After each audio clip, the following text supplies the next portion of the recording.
رب اشرح لي صدري ويسر لي أمري واحلل عقدة من لساني يفقهوا قولي اللهم صل على سيدنا محمد وعلى آل سيدنا محمد وبارك وسلم آمین یا رب العالمین۔ کتاب الامر بالمعروف والنہی عن المنکر احیاء علوم الدین میں سے امام غزالی کی، تو وہ شرائط بیان کر رہے ہیں۔ تو شرائط کچھ ایسی تھی جو امام صاحب کے ہاں قابل قبول نہیں تھی، یعنی محتسب کی شرائط۔ ان میں سے ایک شرط تھی اس کا عادل ہونا، وہ بھی فرماتے ہیں شرط نہیں ہے۔ ایک اور شرط کیا تھی کہ وہ امام کی طرف سے معزون ہو، یعنی امر بالمعروف اور نہی عن المنکر صرف وہ کر سکتا ہے جو امام کی طرف سے اجازت لے کر آئے، خلیفہ کی طرف سے۔ تو فرماتے ہیں کہ یہ بھی شرط نہیں ہے اصلاً، اور پھر انہوں نے دلائل دیے اس کے، لیکن وہ بتا چکے ہیں کہ حکمران کو جب نصیحت کی جائے گی تو وہ دو مرتبہ ہی ہیں، التعریف والنصح، کہ حلال و حرام کا بتا دیا جائے اور اچھے انداز سے خیر خواہی کی۔ یہ امر بالمعروف اور نہی عن المنکر کا تقاضا ہے۔ شرط خامس کیا ہے جو امام صاحب کے ہاں معتبر تھی، کیونکہ انہوں نے بتایا تھا کہ تین چیزیں، مکلف ہو، مسلمان ہو، اور کیا ہو، قادر ہو۔ تو الشرط الخامس کونہ قادرا، پانچویں شرط یہ ہے کہ وہ قادر ہو۔ ولا يخفى ان العاجز ليس عليه حسبة الا بقلبه، کہہ رہے ہیں عاجز پر تو یہ فرض ہی نہیں ہے نا، مگر یہ کہ وہ اپنے دل سے ناپسند کرے منکر کو۔ اچھا، اذ کل من احب اللہ یکرہ معاصیہ وینکرها، جو بھی اللہ کو محبوب بناتا ہے اللہ کی نافرمانی کو ناپسند کرتا ہے۔ وقال ابن مسعود رضی اللہ تعالی عنہ جاہدوا الکفار بایدیکم فان لم تستطیعوا الا ان تکفہروا، اکفہر یکفہروا، اس کا کیا مطلب ہوتا ہے؟ شکل بنانا، یعنی ناگواری کا اظہار کرنا چہرے کے ذریعے، اس کو اکفہرار کہتے ہیں۔ تو فرمایا کہ الا ان تکفہروا فی وجوہہم فافعلوا، اگر تم یہ نہیں کر سکتے کہ اپنے ہاتھوں سے جہاد کرو، تو اگر ان کے چہروں کے سامنے ان کے چہروں کے مطلب ناگواری ہی ظاہر کر سکو تو یہ کر لیا کرو، یعنی منکر دیکھ کے کم از کم چہرے پر ناگواری کے اثرات ظاہر ہونے چاہیے۔ وَعْلَمْ، اب یہ ایک اور بات بڑی اہم ہے۔ آپ کہیں عاجز کون ہوتا ہے؟ کیا عاجز وہ ہوتا ہے جو حصت عاجز ہے، کر ہی نہیں سکتا جیسے کہہ رہے؟ نہیں، عاجز سے مراد ہماری صرف عجز حسی نہیں ہے۔ فرماتے ہیں وَعْلَمْ أَنَّهُ لَا يَقِفُ سُقُوطُ الْوُجُوبِ عَلَى الْعَجْزِ الْحِسِّ، جان لو کہ واجب کا ساقط ہونا صرف عجز حسی پر موقوف نہیں ہے، بلکہ بل يلتحق به ما يخاف علیہ او یخاف علیہ، دونوں ہو سکتے ہیں، مکروہا ینالہ، بلکہ اگر اس نہی عن المنکر پہ اسے کسی مکروہ شے کے پہنچنے کا، ناپسندیدہ شے کے پہنچنے کا، ضرر پہنچنے کا اندیشہ ہو تب بھی ثابت ہو جائے گا۔ عزیمت رہے گی کہ وہ اپنی گردن کٹوا دے بالفرض، لیکن واجب نہیں ہوگا۔ یعنی یہ نہیں کہا جائے گا کہ اس نے حکمران کے سامنے کھڑے ہو کر نہی عن المنکر کیوں نہیں کیا، ایسا جابر حکمران کہ اگر کرتا تو گردن اتار دیتا، تو ہم کہیں گے نہیں کیا تو رخصت پر عمل کیا، کوئی ملامت نہیں ہے۔ کیوں ملامت نہیں ہے؟ اس لیے کہ یہ عجز حسی ہی کے قائم مقام ہے، گویا وہ کر ہی نہیں سکتا، مستحب رہے گا، واجب نہیں رہے گا۔ مستحب کے ترک پر ملامت نہیں ہوتی، واجب کے ترک پر ملامت ہوتی۔ بات سمجھ میں آ رہی؟ اہم بات ہے نا یہ، کہ نہیں؟ وَكَذَلِكَ، دیکھیں اب اس سے ایک اور چیز کو جوڑ رہے ہیں، ایک یہ عجز حسی، ایک یہ ہے کہ ضرر پہنچنے کا اندیشہ ہو، تیسرا یہ کہ اسے یقین ہو، تقریباً گمان غالب ہو کہ نہی عن المنکر کا نفع نہیں ہے کوئی، تب بھی وجوب ثابت ہو سکتا ہے۔ بات سمجھ میں آ رہی ہے؟ احسان احمد صاحب، ہاں یہ آپ کے کام کی ہے۔ ولیکن وَكَذَلِكَ إِذَا لَمْ يَخَفْ مَكْرُوهًا وَلَكِنْ عَلِمَ أَنَّ إِنْكَارَهُ لَا يَنْفَعُ، مکروہ کا اندیشہ بھی نہیں ہے لیکن پتہ ہے کہ انکار نافع نہیں ہے، فَيَلْتَفِتُ إِلَى مَعْنَيَيْنِ، کہہ رہے ہیں اب گویا دو معنی کی طرف التفات ہونا چاہیے اس مسئلے میں۔ دو معنی کیا ہے؟ أَحَدُهُمَا عَدَمُ إِفَادَةِ الْإِنْكَارِ امتناعًا، پہلا یہ ہے کہ بھئی وہ امتناع کا فائدہ ہی نہیں دیتا۔ انکار، امتناع کس کو کہتے ہیں؟ گناہ سے رک جانا، یعنی نہی عن المنکر کے نتیجے میں گناہ سے رکنے کا احتمال نہیں ہے۔ اچھا، دوسرا کیا ہے؟ والآخر خوف مکروہ، دوسرا ہے مکروہ کا اندیشہ۔ پہلا یہی ہم نے پڑھا تھا نا کہ بھئی اسے ضرر پہنچے یا نافع نہیں ہے، یہ دو ہو گئے، دو معنی۔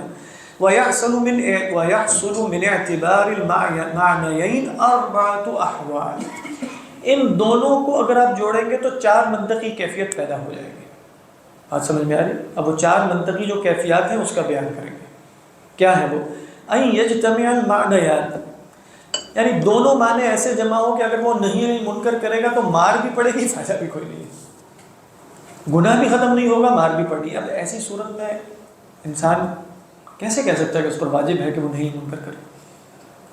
اس میں آ رہی بات. کیا کہا؟ أن يجتمع المعنيان بأن يعلم أنه لا ينفع كلامه ويغرب إن تكلم. اگر بولے گا تو مار پڑے گی اور بولے گا تو کلام نفع بھی نہیں دے گا. پھر فلا تجب علیہ الحسبہ، اس پر حسبہ واجب نہیں ہے. بل تحرم، ربما تحرم فی بعض المواضع، بعض مواضع پر یہ جیسے خودکشی کے مترادف بھی ہو سکتا ہے، لہذا حرام ہو جائے گا کہ انسان کہے کہ نہیں کرنا. نعم، اچھا پھر کیا کرے وہ؟ لازم کیا اس کے اوپر؟ نعم یلزمہ الا یحضر مواضع المنکر، لازم یہ ہے کہ منکرات کی جگہوں پر حاضر نہ ہو کر. وَيَعْتَزِلَ فِي بَيْتِهِ، گھر میں گوشہ نشین ہو جائے. حَتَّى لَا يُشَاهِدَ وَلَا يَخْرُجَ إِلَّا لِحَاجَةٍ مُهِمَّةٍ أَوْ وَاجِبٍ، گھر سے نہ نکلے نہ دیکھے مگر ضروری حاجات کو پورا کرنے کے لیے یا کوئی واجب حکم پورا کرنے کے لیے. مثلا نماز اگر جماعت کے ساتھ پڑھنا واجب ہے تو پھر نکلنا پڑے گا، یا اور کچھ امور شرعاً واجب ہیں وہ ادا کرنے پڑیں گے، لیکن بلا وجہ پھر وہ منکرات میں جائے گا گھر میں بیٹھے. اہم بات ہے، خام خواہ بازار نکلنے کا شوق تو نہیں ہونا چاہیے اسے. اچھا کہہ رہے ہیں کہ پھر ملک چھوڑ دینا چاہیے اسے. سوال تو یہ ہے کہ اگر وہ گھر میں ہی بیٹھنا ہے یا تزم فی بیتہ تو ملک ہی چھوڑ دے. تو کہتے ہیں لا یلزمہ مفارقۃ تلک البلدۃ والہجرہ، اس کے لیے ہجرت اور ترک بلد واجب نہیں ہے، الا یہ کہ اذا کان یرہق الی الفساد، اگر اسے فساد پر مجبور کر دیا جائے اور اس کے پاس جانے کی کوئی جگہ ہو. یہ سب چیزیں معذوف ہے نا، جانے کی جگہ بھی ہو، قادر بھی ہو، ورنہ وہ کس میں شمار ہو جائے گا؟ مستضعفین میں. تو اذا کان یرہق الی الفساد او یحمل علی مساعدۃ السلاطین فی الظلم والمنکرات، یا اس پر جیسے اسے مجبور کیا جائے کہ وہ بادشاہوں کی مدد کرے منکرات پر بھی اور ظلم پر بھی. یہ کس کو کہا، کس کو ہوتا ہے؟ یہ علماء کے ساتھ ہو سکتا ہے. ان کو دھمکی دی جائے کہ بھئی آپ نے میرے مطابق نہ کہا تو آپ کو ایسا کر دیں گے، ایسا کر دیں گے، ایسا کر دیں گے. پھر اگر آپ نہیں کر سکتے اور عزیمت کی راہ پر نہیں چل سکتے، زندہ کی جو صعوبت ہے اسے برداشت نہیں کر سکتے، تو اب ترک بلاد ضروری ہو جائے گا اگر اس شخص کے لیے ممکن ہوا. یہ کہنا جا رہا ہے. لیکن عام آدمی کے ساتھ ایسا نہیں ہے. یرحق علی الفساد یا الی الفساد کا مطلب ہے کہ جیسے ڈائریکٹ گناہ میں مبتلا ہونے پر مجبور کیا جائے. اللہ کے فضل سے وہ کیفیت تو نہیں ہے کہ کوئی کہا جائے کہ گناہ میں مبتلا ہونا، انڈائریکٹ ہی ہے جو بھی. تو وہ اصل میں یہاں جو بات ہو رہی ہوتی ہے نا وہ ڈائریکٹ کی ہوتی ہے. انڈائریکٹلی تو پھر ہوتا ہی ہوتا ہے. اور یہاں سے ہمیں یہ بھی پتہ چلا کہ وہ سلاطین ایسے ہو سکتے ہیں جو ظلم اور منکرات اور سب کچھ کر رہے ہیں، لیکن اس پر بھی یہ نہیں کہا جا رہا کہ یجب علیہ ان یؤسس جماعۃ ثم یقوم علی السلطان وان یثور ثورۃ وان یغیر النظام وان یجاہد السلاطین اما بالید واما بالسلاح واما بالمظاہرات واما بالقعود امام البرلمان ولا شيء. اس طرف یہ تو نہیں کہا جا رہا ہے اسے، بلکہ کہا یہ جا رہا ہے کہ یہ روایتی تصور کی بات کر رہا ہوں، تحریکی تصور کی بات نہیں کر رہا. مطلب روایتی تصور یہی تھا اصلا جو میں نے بتایا. اعتصام کی دعوت نہیں دی جا رہی. اعتصام کس کو آج کل کہا جاتا ہے؟ جب دھرنے دیے جاتے ہیں اس کو اعتصام کہتے ہیں. کہتے ہیں فَيَلْزَمُهُ الْهِجْرَةُ إِنْ قَدَرَ عَلَيْهَا، هذا عین شرط.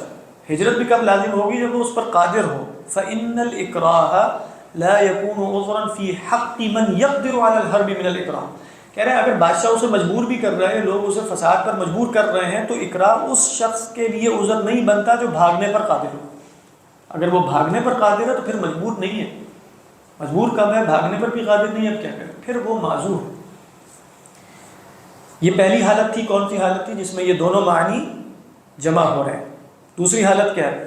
یہ اہم ویسے مبحث ہے نا، کیونکہ یہ سارا مبحث یہ نہیں کہ میں اور آپ قادر نہیں ہیں اس وقت فلاں تصور کے مطابق، تو ہمارے اوپر کیا لازم ہے اس وقت؟ یہ پورا یہی بتا رہے ہیں کیا لازم ایک عام آدمی پر فرائض دینی کیا ہے یہ بتا رہے ہیں اس کو. اگر وہ ایسا ہے تو وہ یہ کام کرے، قلب سے کرے، زبان سے نہیں کر سکتا، مجبور ہے تو وہ معذور ہے. پھر وہ منکرات کی جگہ پر نہ جائے، اور اگر اسے مجبور نہیں کیا جاتا کسی منکر پر تو اس پر ہجرت وغیرہ لازم نہیں ہوگی. لیکن کیا اس پر یہ لازم اس کے سوا کچھ آ رہا ہے کہ نہیں؟ اس تصور کے مطابق نہیں آ رہا. بر وہ کیا تھا پختہ شریف خدرہ وہ بھی اہم، وہ آپ کر لیں، لیکن مراد یہ کہ اس کو فرض دینی بنا کر پیش نہ کیا. اصل مسئلہ یہ ہے وہ کر لیں، اس کو ایک اسٹریٹجی کے طور پہ اختیار کریں، اور کریں گے، کرنا چاہیے، اچھی بات ہے. لیکن جب اس پر تقدس کا حالہ چڑھایا جاتا ہے اور نصوص سے استدلالات کیے جاتے ہیں تو پھر مسئلے مسائل جیسے پیدا ہو جاتے ہیں. تو کیا فرمایا؟ ان ينتفي المعنيان جميعا، دونوں ہی نہ ہو، کلام نافع بھی ہوگا، مار بھی نہیں پڑے گی. اب کیا کریں؟ یہی ہے نا پھر بأن يعلم ان المنکر يزول بقوله وفعله ولا يقدر له على المکروہ. یہی ہوگا، اس کے اوپر کسی مقدور کی قدرت بھی نہیں ہے، کسی کو مکروہ کی کوئی اسے نقصان بھی نہیں پہنچا سکے گا. یقدر ہی ہونا چاہیے. فيجب عليه الانکار وهذه هي القدرة المطلقة. یعنی عجز کے مقابلے میں قدرت مطلقہ کیا ہے؟ پہلا تھا عجز مطلق، پچھلا والا کیا تھا؟ عجز مطلق. اور یہ کیا ہے؟ قدرت مطلقہ، کہ اگر وہ روکے گا تو گناہ ختم ہو جائے گا اور اسے کوئی ضرر بھی نہیں پہنچے گا. تو اس صورت میں نہی عن المنکر واجب ہو جائے گا. اچھا، تیسری حالت کیا ہے؟ الحالۃ الثالثہ ان یعلم انه لا يفید انکارہ. جان لے کہ اس کا انکار فائدہ تو نہیں دے گا، لیکنہ لا یخاف مکروہا، لیکن اسے کسی مکروہ کا بھی اندیشہ نہیں ہے. اب اس صورت میں ہماری انڈرسٹینڈنگ یہ ہے کہ واجب ہو جانا چاہیے، لیکن ان کی انڈرسٹینڈنگ یہ ہے کہ پھر بھی واجب نہیں. کیا کہتے ہیں؟ فلا تجب علیہ الحسبہ، پھر بھی نہی عن المنکر واجب نہیں ہوگا. کیوں؟ لعدم فائدتها، اس کی فائدہ بھی یقین ہونا چاہیے کہ لا ينفع. تو اس کے لیے کیا ضروری ہوگا کہ وہ وہاں سے اٹھ کے چلا جائے، وہ جگہ چھوڑ دے جہاں منکرات ہو رہے ہیں، بس منہ سے کہنا ضروری نہیں ہوگا. لیکن وہ لا يجوز له ان يحضر الا لحاجت، حاضر ہونا جائز نہیں ہوگا اس کا. جی فرمائیے، کچھ کہہ رہے؟ کس طرح یقین ہوتا ہے کہ مطلب اجتہادی ہوتا ہے، اجتہادی ہوتا ہے. اس لیے جہاں ظن غالب، یہ یقین سے مراد وہ کوئی عقلی یقین نہیں ہے، بلکہ وہ عملیات میں ظن غالب یقین کا فائدہ دیتا ہے. عملیات میں ظن غالب یقین کا فائدہ دیتا ہے. پھر تو یعنی کر لینا ہے. ہاں، وہ یہ کہہ رہے ہیں کر لینا چاہیے. آپ نے بالکل صحیح جملہ بولا ہے، مستحب ہے، لیکن واجب کی بات ہو رہی ہے، کیونکہ اصل تھا کہ فی وجوب الامر بالمعروف والنہی عن المنکر، تو اس حالت میں واجب ہے کہ تو کیا فرماتے ہیں؟ تستحب. ہاں آگے آ رہا ہے. اصولی سطح میں یہ بات ٹھیک ہے کہ عدم فائدہ کی وجہ سے جو ہے وہ وجوب ثابت ہو رہا ہے، یعنی عدم فائدہ جو ہے یعنی نہیں المنکر ازالہ منکر کے لیے ہے، یعنی اس کی علت کیا ہے؟ نہیں المنکر بالقلب کی علت ایمان ہے، نہیں عن المنکر باللسان اور بالید کی علت ازالہ منکر. تو جو جس کی علت ایمان ہے وہ کبھی ثابت نہیں ہو سکتا، اور جس کی علت ازالہ منکر ہے وہ اگر منکر کے ازالے عدم ازالے کا 100% یقین یا گمان غالب ہے تو ثابت ہوگا. ہاں اصل میں وہ، لیکن وہ ثابت کبھی نہیں ہو سکتا. کیوں؟ وہ تو ایمان کی بنا پر. من احب اللہ یکرہ معاصیہ، جیسے ابھی فرمایا من احب اللہ. کہتے ہیں ولیکن تستحب لاظہار شعائر الاسلام و تذکیر الناس بامر الدین. یستحب، چاہے نافع نہ بھی ہو، اظہار شاعر اسلام تو ہوگا.